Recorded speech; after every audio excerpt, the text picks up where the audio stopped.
नमस्कार, मैं हूं doctor D K Gupta, chairman Felix hospitals Noida.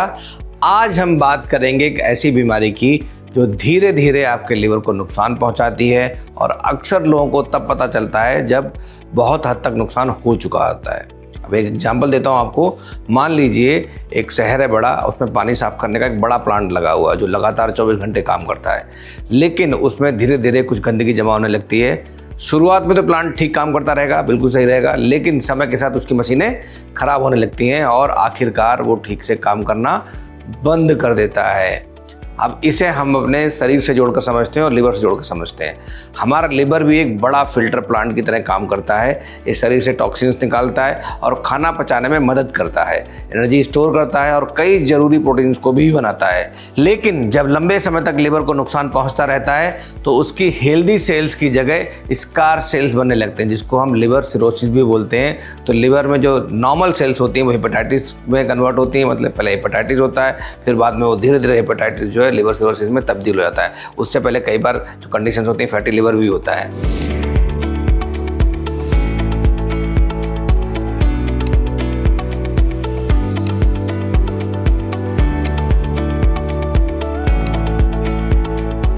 तो अब हम बात करेंगे लिवर सिरोसिस क्या है, एग्जैक्टली इसकी क्या डेफिनेशन है और कैसे होती है। लिवर सिरोसिस, लिवर की जो हेल्दी सेल्स होती हैं इनको हम हेपेटिक सेल्स बोलते हैं, उनमें जो इन्फ्लेमेशन के बाद जो लेटर स्टेज होती है, जो लास्ट स्टेज होती है, उसको स्कार टिश्यू में बदल देता है। मतलब जैसे हमारे जख्म कोई हील होता है, उसके बाद वहाँ पे जख्म के बाद स्कार बन जाता है, तो ऐसे ही वहाँ पे लिवर के अंदर भी स्कार टिश्यू बन जाता है, जिसको हम लिवर सिरोसिस बोलते हैं।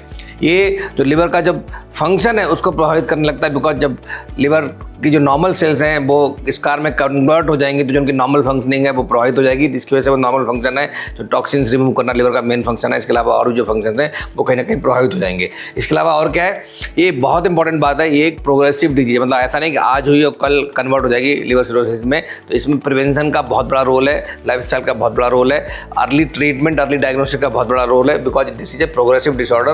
प्रोग्रेसिव डिजीज है, समय के साथ बढ़ती है।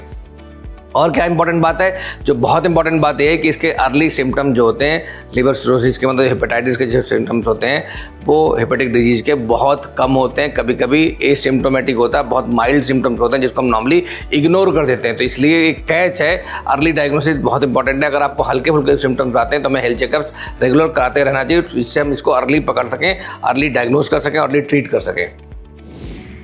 अब बात करते हैं लिवर सिरोसिस के जो मुख्य कारण क्या है, जो बहुत इंपॉर्टेंट कारण है। हम सबको पता है कि जो अल्कोहल है कहीं ना कहीं डायरेक्टली इनडायरेक्टली हमारे लिवर को डैमेज करता है। तो अल्कोहल का लंबे समय तक अगर सेवन करना, वो भी हाई क्वांटिटी में, ये आपके लिवर के लिए बहुत खतरनाक, इवन अब बहुत सारे दूसरे अंगों के लिए भी ये हार्मफुल होता है। बट स्पेसिफिकली हम बात करें अगर अल्कोहल किसी को टारगेट करता है तो वो है लिवर। तो लिवर का जो अगर हेल्थ चाहिए, आपको अच्छी हेल्थ चाहिए, तो अल्कोहल का सेवन नहीं करना चाहिए बिल्कुल भी हमें। दूसरा, इन्फेक्शन बहुत इंपॉर्टेंट है, खास करके हेपेटाइटिस बी और हेपेटाइटिस सी वायरल इन्फेक्शंस हैं, जिसकी वजह से हेपेटाइटिस होती है और बाद में कभी कभी बहुत सारे केसेस में अगर हमने सही से परहेज नहीं किया, उसका ट्रीटमेंट नहीं किया, तो ये लिवर सिरोसिस में भी कन्वर्ट हो जाता है।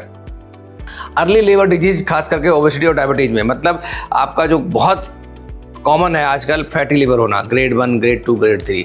तो अगर फैटी लिवर किसी को है, अगर वो और डायबिटीज़ भी है, साथ में उसको मोटापा भी है या दूसरे लाइफस्टाइल डिसऑर्डर्स हैं, उसके लिए उसने परहेज नहीं किया, लाइफस्टाइल चेंजेस नहीं करे, ट्रीटमेंट नहीं लिया, तो वो भी प्रोग्रेस करके लिवर सिरोसिस में कन्वर्ट हो सकती है। कुछ जेनेटिक डिसऑर्डर्स होते हैं जैसे विल्सन डिजीज, उसके अंदर हो सकता है। लंबे समय तक लिवर को नुकसान पहुंचाने वाली दवाइयाँ, ये बहुत इंपॉर्टेंट है। हम लोग आजकल ओवर द काउंटर बहुत सारी दवाइयाँ खाते हैं, बहुत सारे पेन किलर्स लेते हैं, खास करके वो आपके लिवर को डैमेज करती हैं। तो इसलिए कोई भी दवाई लेने से पहले देख लें कि उसके लिवर के अगेंस्ट कोई टॉक्सिसिटी तो नहीं है, कि लिवर को डैमेज तो नहीं कर रही, नुकसान तो नहीं कर रही, ये बहुत इंपॉर्टेंट है।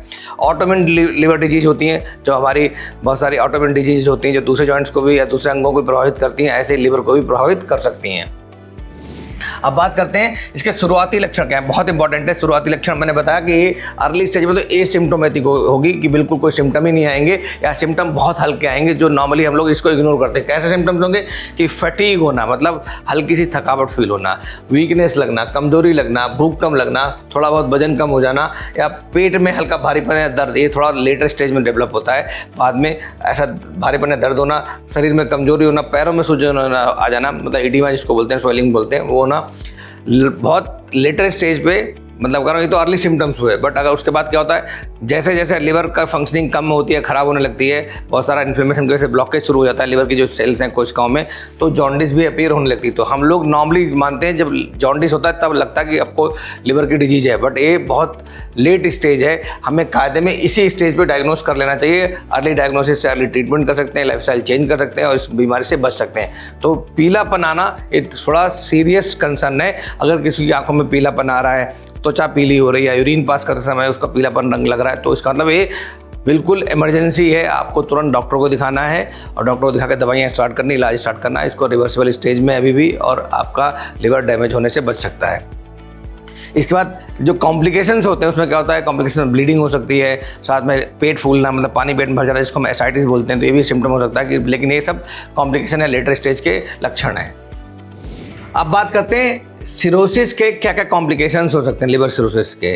तो जो कॉम्प्लिकेशन है, पहला कॉम्प्लिकेशन पेट के अंदर पानी भर जाना, जिसको मेसाइटिस बोलते हैं, पेट फूल जाना, जिसको हेपेटिक पोर्टल हाइपरटेंशन होता है, उसकी वजह से होता है। और दूसरा है जो हमारे फूड पाइप है, जिसको ईसोफेगस बोलते हैं, वहाँ पे ईसोफेजियल बैरेसिस बन जाती है, मतलब जो नलियाँ हैं खून की वो फूल जाती हैं, उनमें कभी कभी हल्के प्रेशर की वजह से या हल्का स्ट्रेच की वजह से या इंटरनल प्रेशर बढ़ने की वजह से कभी कभी वॉमिटिंग हो सकती है ब्लड की, या वहाँ पे ब्लीडिंग हो सकती है। ऐसे ही रेक्टल एरिया, एनल एरिया में वैसे ब्रेसिस बन जाती हैं, वहाँ पे भी ब्लीडिंग हो सकती है। बार बार इन्फेक्शन होना, बिकॉज लिवर हमारी इम्यूनिटी में भी बहुत कंट्रीब्यूट करता है। तो अगर आपकी इम्यूनिटी ठीक नहीं होगी तो आपको रिकरेंट इन्फेक्शन के चांसेस बढ़ जाएंगे। इसके अलावा अगर कॉम्प्लिकेशंस होते हैं, हेपेटिक इनकेफेलोपैथी जिसको बोलते हैं, मतलब कि ब्रेन के अंदर इसका लक्षण आ जाना, मीन्स बहुत सारे जो गैसेस हैं जिनको लिवर मेटाबोलाइज करता है, वो मेटाबॉलिज्म सही नहीं होता है, तो अमोनिया जो है आपके ब्रेन पे जाकर असर डालती है, जिसकी वजह से हेपेटिक इनकेफेलोपैथी होती है, जिसमें जो लक्षण है वो डिसोरिएंटेशन है, अनकॉन्शियसनेस होना, कोमाटोज होना, और बाद में सीरियस कॉम्प्लिकेशंस होना हेपेटिक इनकेफेलोपैथी को शामिल हैं। इसके अलावा किडनी फेलियर का खतरा बढ़ जाता है। एक होता है हिपेटोरीनल सिंड्रोम, मतलब लिवर जब डैमेज हो जाता है, जब लिवर काम नहीं कर पाता है, उसकी वजह से किडनी पर लोड पड़ने लगता है, किडनी डैमेज होने लगती है, जिसको हम बोलते हैं hepatorenal syndrome. Hepato means liver, renal means kidney, उसका सिंड्रोम होता है। ये भी देखा गया लिवर सिरोसिस कुछ परसेंटेज केसेस में कैंसर में भी कन्वर्ट, लिवर कैंसर में भी कन्वर्ट हो जाते हैं। तो ये लिवर कैंसर का भी बहुत बड़ा एक रिस्क रहता है। अब बात करते हैं कैसे हम लिवर सिरोसिस से बच सकते हैं। बहुत इंपॉर्टेंट है, जैसे मैंने बताया जो रिस्क फैक्टर्स हैं उनसे हमें बचना है। रिस्क फैक्टर्स क्या है? पहला है अल्कोहल से बिल्कुल बचें, बंद कर दें या बहुत मिनिमल क्वांटिटी में लें। और जिसको लिवर सिरोसिस या फैटी लिवर डिजीज है, इवन कोई भी लिवर डिजीज है, तो उसको लिवर में बचाने के लिए, लिवर को बचाने के लिए कोई भी अल्कोहल की मात्रा लेनी ही नहीं चाहिए, बिल्कुल उसके लिए कॉन्ट्रा इंडिकेटेड है। हेपेटाइटिस बी का वैक्सीनेशन जरूर करवाएं, बहुत इंपॉर्टेंट है। ये प्रिवेंटेबल डिजीज है जिसको प्रिवेंट कर सकते हैं। ऐसे हेपेटाइटिस ए का वैक्सीन अवेलेबल है हमारे पास, बी का अवेलेबल है, सी और ई का नहीं अवेलेबल है। तो हेपेटाइटिस बी का फायदा है वैक्सीन लगवाने का, बिकॉज हेपेटाइटिस बी की वजह से जो भी हेपेटाइटिस होती हैं, खास करके जो हेल्थ केयर वर्कर्स हैं, पब्लिक वर्कर्स हैं, उनको जरूर वैक्सीन लगवाना चाहिए। इवन उनको अपना टाइटर भी चेक करना चाहिए, अगर उनका टाइटर एंटीबायोटिक टाइटर कम है तो उनको बूस्टर डोज इसकी लगवानी चाहिए। पहले बहुत कॉमन था, अभी भी कुछ छोटे शहरों में, छोटे नर्सिंग होम में, छोटे क्लिनिक्स में कॉमन है कि जो अनसेफ इंजेक्शंस हैं वो कभी कभी जो एक इंजेक्शन दूसरे इंजेक्शन लगाने से कहीं ना कहीं इसका ट्रांसमिशन का है, खासकर हेपेटाइटिस बी का ट्रांसमिशन का खतरा बढ़ जाता है। तो इनको अवॉइड करना चाहिए। और बहुत बार ब्लड भी अगर सही से स्क्रीन नहीं हुआ है तो हेपेटाइटिस बी ब्लड से भी ट्रांसमिट हो सकती है, अगर ट्रांसफ्यूजन हमने इन्फेक्टेड ब्लड का ट्रांसफ्यूजन पेशेंट के अंदर कर दिया है। तो अनसेफ इंजेक्शन और कॉन्टामिनेटेड ब्लड जो है उससे बचना चाहिए। वजन कम करना चाहिए। बहुत बड़ा जो रिस्क फैक्टर है फैटी लिवर डिजीज के लिए वो है आपका वेट। दूसरा है डायबिटीज़।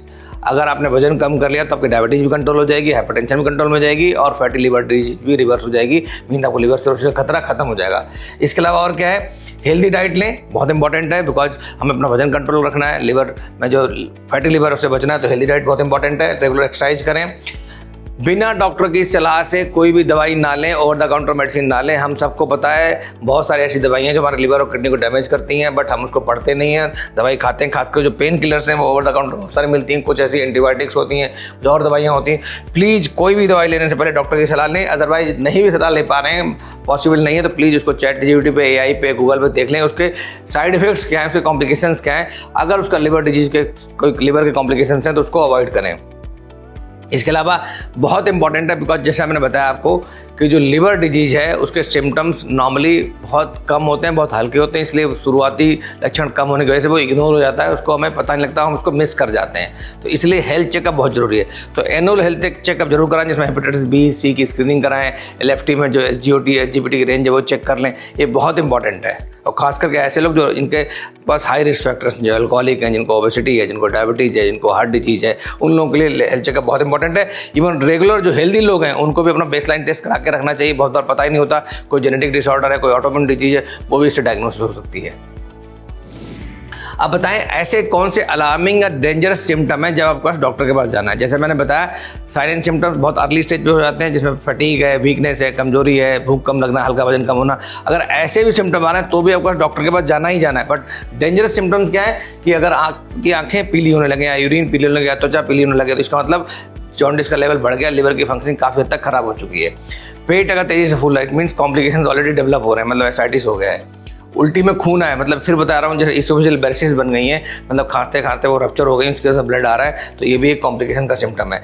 अगर आपका स्टूल में ब्लैक कलर का स्टूल आ रहा है, मतलब मल जो है आपका काला हो गया है, तो भी इसका मतलब लगता है कि अपर जीआई में कहीं ब्लीड हुआ है, जिसकी वजह से आपका मल काला होगा। जिसका मेन कारण हो सकता है कि आपको लिवर डिजीज ही हो, इसकी वजह से ऐसा हुआ है। तो इसका अगर ऐसा कोई सिम्टम्स आ रहा है तो तुरंत हमें टेस्ट कराना चाहिए, डॉक्टर के पास संपर्क करना चाहिए। अचानक कन्फ्यूजन या नींद आने लगे, मतलब कोई नोन केस है हिपेटिक डिजीज का, मतलब लिवर सिरोसिस का नोन केस है और ट्रीटमेंट सही चल रहा है, सब कुछ मेंटेन्ड है, और सडनली क्या हो रहा है, उसको कन्फ्यूजन हो रहा है, डिसोरिएंटेशन हो रहा है, गफलत हो रही है, लोगों को पहचान नहीं पा रहा है, कुछ समझने में दिक्कतें हो रही हैं, बेहोशी आने लगे, नींद ज़्यादा ले रहा है, तो इट मीन्स वो हिपेटिक इनकेफेलोपैथी में जा रहा है। मीन एक कॉम्प्लिकेशन है, मतलब अमोनिया उसके ब्रेन पे असर कर रहा है। अगर सांस लेने में दिक्कत आ रही है, इसका मतलब जो पानी में भरा हुआ पेट में वो बढ़ गया, उसकी मात्रा वो आपके लंग्स को भी कंप्रेस कर रहा है और उसकी वजह से ब्रीदिंग डिफिकल्टी हो रही है। तो ये सारे कॉम्प्लिकेशंस हैं जिसकी वजह से हमें, अगर ऐसे कुछ सिम्टम्स आ रहे हैं non case of liver disease patient में, तो हमें तुरंत डॉक्टर के पास संपर्क करना चाहिए।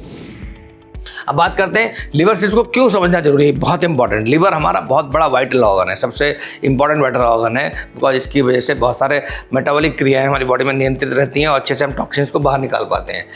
दूसरी बात क्या है, अगर इसमें कोई डैमेज हो जाता है, बहुत बड़ा ऑर्गन है, इसके अंदर रीजनरेशन की क्षमता होती है, ग्रोथ की क्षमता होती है, तो छोटी मोटी बीमारी को तो अपने आप ठीक कर लेता है और रीजनरेट होकर नॉर्मल हो जाता है, पता भी नहीं लगता। बहुत बार हेपेटाइटिस ए, ई, सी जो भी आपको होते हैं, बहुत बार इन्फेक्शंस, कई बार होता है कि इन्फेक्शन हुआ और धीरे धीरे लिवर ने अपने आप ही उसको ठीक कर लिया और लिवर नॉर्मल हेल्थ में आ गया। बट बिकॉज बहुत सारे केसेस में ऐसा भी होता है बिकॉज नॉर्मल नहीं हो पाता, तो जो अर्ली सिम्टम्स हैं वो बहुत हल्के हैं, पता नहीं लगता, अर्ली सिम्टम्स होते ही नहीं है, उनको मिस कर जाते हैं और लंबे समय तक बिना लक्षण एसिम्प्टोमेटिक भी पेशेंट रह सकता है। तो इसलिए हमें समझना लिवर सिरोसिस बहुत इंपॉर्टेंट है, because early diagnosis, early treatment can save life.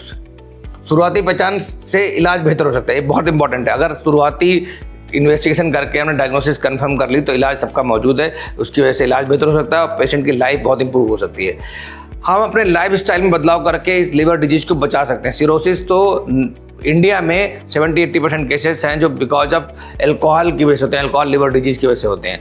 तो अगर आप लाइफ स्टाइल में चेंज करते हैं, एल्कोहल नहीं लेते, स्मोकिंग नहीं करते हैं, आप एक्सरसाइज रोज करते हैं, हेल्दी डाइट्स लेते हैं, रेगुलर हेल्थ चेकअप्स कराते हैं, तो भी इससे हम बच सकते हैं, बिकॉज इसके प्रोग्रेशन को भी कम करा जा सकता है, इसको अर्ली रोक के प्रिवेंट भी करा जा सकता है। इसके अलावा सही समय पर इलाज हो जाए, मतलब अर्ली स्टेज है सिरोसिस की, तो वो रिवर्सिबल भी हो सकती है और उस समय इलाज से हम पेशेंट की जान बचा सकते हैं और साथ में कॉम्प्लिकेशन होने से भी बचा सकते हैं। तो आपने समझा, लिवर सिरोसिस कोई अचानक होने वाली बीमारी नहीं है, ये धीरे धीरे ग्रो करती है, डेवलप करती है और अक्सर तब पता चलती है जब लिवर हमारा काफ़ी हद तक डैमेज हो चुका होता है। इसीलिए अगर आपको लंबे समय से फैटी लिवर है, जो बहुत कॉमन है, हेपेटाइटिस की कोई बीमारी है, अल्कोहल सेवन करते हैं, डायबिटीज की समस्या है, मोटापे से ग्रसित हैं, तो अपने लिवर की नियमित जांच अवश्य कराएं। याद रखिए, हेल्दी लिवर हेल्दी लाइफ, और सही समय पर की गई सही जांच आपको बड़ी परेशानी से बचा सकती है। अगर आपको liver cirrhosis, fatty liver, hepatitis या किसी भी लिवर डिजीज से जुड़ी अधिक जानकारी चाहिए तो फिलिक्स हॉस्पिटल के इस नंबर पर सीनियर गैस्ट्रोएंटरोलॉजिस्ट से संपर्क कर सकते हैं, उसका अपॉइंटमेंट बुक कर सकते हैं। आज के लिए बस इतना ही। अगले शनिवार शाम 6 बजे फिर मुलाकात होगी एक नई हेल्थ जानकारी के साथ। तब तक के लिए नमस्कार।